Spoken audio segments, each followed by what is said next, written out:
कहते हैं उस पुरानी हवेली में एक रहस्यमय चुड़ैल निवास करती है, जो रात के अंधेरे में दराज खोलती है और अपने भूतिया राज को बाहर निकालती है। जब तीन दोस्तों अर्जुन, रोहन और समीर ने उस हवेली के पास पहुंचने का फैसला किया, तो उनके दिलों में डर और उत्सुकता दोनों का मिश्रण था। हवेली के दृश्य ने उनके मन में उत्तेजना भर दी थी। अब तक जर्जर हवेली की नीली दीवारें अपने साथ कई अनकहे किस्से छुपाए हुए थीं।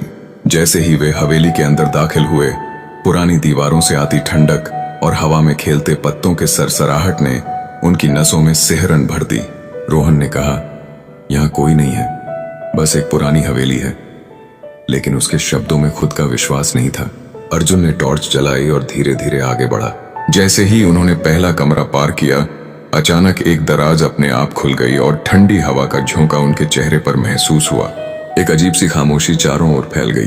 दराज से बाहर निकलते हुए काली पोशाक में एक चुड़ैल, उसके लंबे काले बालों में लहराते उसके चेहरे से डर सा प्रतीत होता था।